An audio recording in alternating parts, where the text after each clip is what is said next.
Yes, I'm shooting this video. The date is the 29th of November 2025, and I would confidently say that the Chinese have successfully taken over the African truck market, that is the heavy duty truck market.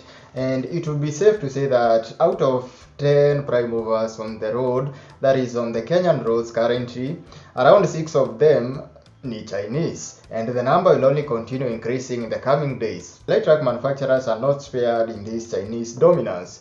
So I recently reviewed the FAW CA 1041, a small light truck that is showing the NMR total dust on the Kenyan market currently, and in the next 5 years what is likely to happen is that even the Cantas, easy light duty zote, a lot of them will probably be Chinese, and a huge chunk of that will probably be FAW. So the FAW CA 1041 belongs to a group of FAW light trucks known as the FAW Tiger V series, basically in Kantaza FAW. And what if I told you they also have an equivalent to the Isuzu NQR? And let's not even mention the Fuso Kanta. Already the Fuso Kanta was shown dust by the Isuzu N series, that is a new generation of the Isuzu N series. So we are going to compare the FAW CA 1083, which is a light truck that is meant to actually go into competition with the Isuzu NQR, that is the 5 to 6 ton light truck. Starting off with the Isuzu NQR. So the Isuzu NQR is actually the modern version of the good old 4.3 NQR. So basically NQR ilikuwa kama the mid-range light duty Kanta ya Isuzu. So we started with the smaller brother was the 4.3 NKR, and then hapo katikati ndio tukapata the 4.3 direct injection NQR, and then the bigger brother was the 4.3 direct injection NPR. So the modern version of the 4.3 is actually now the NQR Brupa ama the NQR Brupa Extra.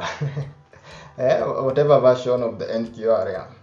Apart from the improved looks and cabin design, under the hood of the new NQR is actually a very serious engine, which is the 4HL1 4.8 liter 9.4 turbo diesel, which is also a common rail Euro 4 engine that has a rated output of 150 horsepower and 401 newton meters of torque. Basically tunaweza sema it's the perfect power range for a 5-ton light truck.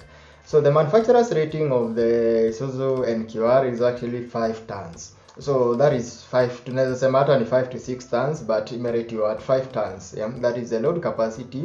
We also have the option of getting the NQR Extra, which is like a long wheelbase version of the Isuzu NQR. So mtu asikudanganya ati iko na more power ama nini. So it comes with the same drivetrain that you'll find on the normal NQR, that is the 4.8 liter 4HL1 engine, and even the gearbox. So the only difference is actually the rated loading capacity. So for the NQR Extra, you have a manufacturer's rated loading capacity of 6 tons, but of course in Kenya you can push it further.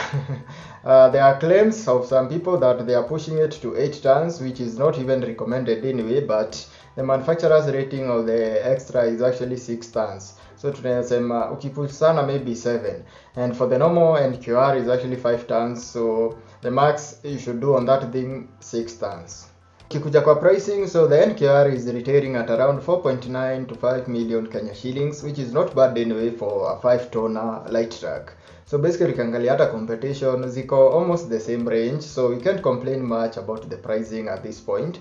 That is in comparison with other Japanese truck manufacturers. The FAW CA 1083. So the FAW CA 1083 is FAW's answer to the Isuzu NQR. So ukienda kwa the FAW Tiger V series utapata the FAW CA 1083, which is a 5 to 6 tonner light truck equivalent of the NQR. So under the hood of the FAW CA 1083 is actually a U-Chai, not Wechai, hii ni U-Chai. So basically kuna Wechai na kuna U-Chai. It's actually the U-Chai 4130 turbo diesel in 4 diesel engine that has a rated output of 130 horsepower and 380 newton meters of torque at 1400 rpm. Support to the U-Chai 4D130 engine is a legendary gearbox, that is the 6-speed gearbox from the Eaton Fuller. So I don't think there is any light truck on the Kenyan market that has a better gearbox than the FAW CA 1083. So looking at those figures, that is 130 horsepower and 380 newton meters of torque.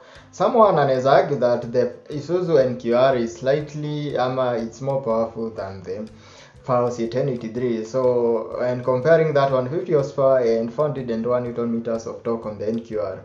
Of course, okay, najua hapa kuna mtu ataanza kusema niko biased na Mchina but kutetea Mchina, the Chinese CA 1083, that is the FAW CA 1083, comes with a 4.2 liter diesel engine as compared to the 4.8 liter diesel engine on the NQR. So basically that slight difference inatokea hapo, and hiyo power figure, that is a very slight difference. So that doesn't mean that the FAW CA 1083 will underperform as compared to the Isuzu NQR. The most enticing part about the FAW CA 1083 is the pricing. So ina retail at ukienda huko Trans Africa Motors utapata ina retail at 3.9 million Kenya shillings. That is inclusive of VAT, kila kitu iko included. That is 3.9 million Kenya shillings. So it's like a whole million kwa bei less than the Isuzu NQR. So basically unaweza amua that 1 million then iko hapo juu itumia kwa biashara and get the FAW CA 1083. But okay, for me, I would advise anyone, don't shy off from the Chinese trucks. And before hata mwanza kusema niko too biased towards the Chinese trucks have been proven not to be fake. Hizi si zile siku nasema the Chinese trucks are fake. So anzisheni conversation hapo kwa comment section about which of the two are you going to choose. So are you going to choose the Isuzu NQR at 4.9 million Kenya shillings, ama utaendea the FAW CA 1083 at 3.9 million Kenya shillings? A big argument yenye imekuwa kwa soko about the FAW trucks ni the availability of spare parts. So some people argue that the Isuzu, they'll always go for the Isuzu because of the availability of spare parts, and I'm like, nani alikwambia spare parts za FAW hazipatikani whilst there are dealers in Kenya? Hizi gari zinaassembliwa Mombasa, and what would make the spare parts not be found on the Kenyan market? You have the licensed dealer in Trans Africa Motors and other many dealers. So basically kwa spare part hatuwezi sema ati spare part haziko. Okay. I don't want to be so biased towards the FAW CA 1083, so sitaanza kuambia go for the FAW CA 1083 over the Isuzu NQR, but najua hata mshajijazia, just looking at the two, mshajijazia which truck you are going to buy. So start the conversation on the comment section, recommend ama argue ni gani una choose and why.